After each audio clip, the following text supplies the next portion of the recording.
Okay, guys. I just want to go over a few things real quick.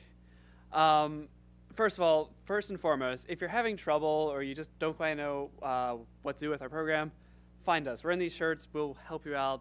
Feel free to ask. We could save you hours of time.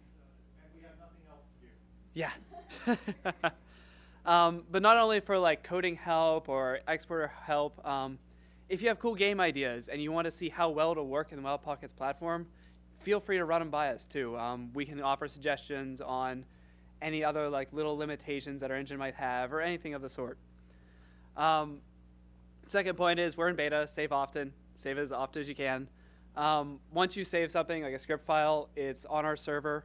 If something happens for some reason, we can always recover that stuff. So save often. One thing to note too is we have built-in physics in our engine. If you have a whole ton of stuff colliding or physicsing, one of the best examples is like towers of blocks or something, like really thick, like 100 by 100 towers of blocks. That might slow it down a little bit, just so you guys are aware. And again, the designing games that can be scaled back if time runs too short. Our previous speaker mentioned that really well. Work with what you have. You can make definitely some really cool games in our engine. One other thing to go over is we don't have mesh collision yet. We have spheres and cubes. So this means some games, like games that have terrain, will be a little bit difficult. Be sure to factor that in. And finally, the way we want collaboration to work, the best way that we recommend is to create a single user account for your team. So name your team something like Team Awesome. And then all of the resources and models that you upload will go into that single account, and you can all work from there.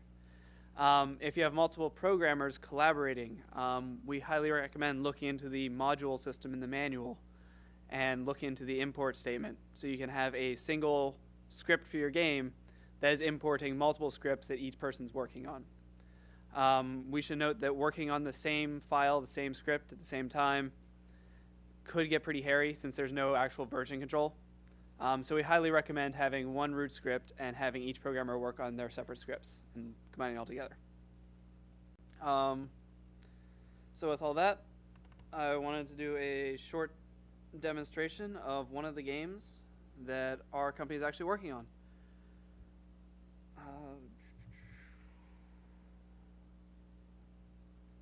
There we go. Okay, this is just a game that our company is putting together.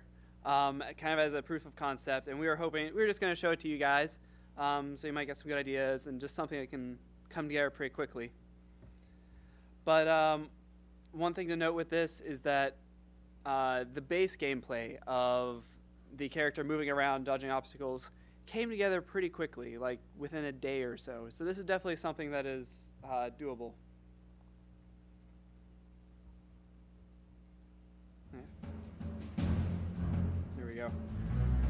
So this is basically just a side scroller where we can dodge stuff or choose not to dodge stuff.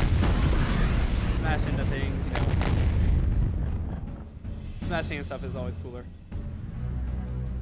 There's multiple objects you can dodge. There's some particle effects and stuff that are thrown off.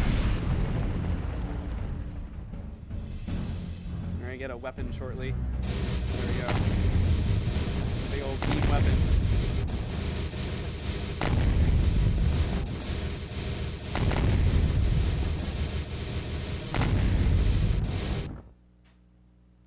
Okay, so yeah, that's just a quick example of one of the games.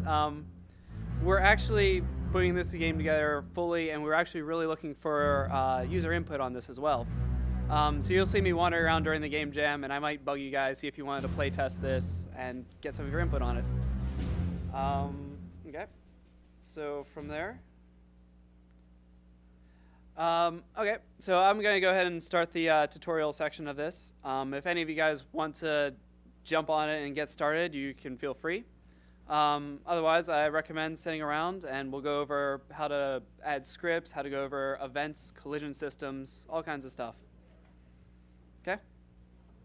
Okay.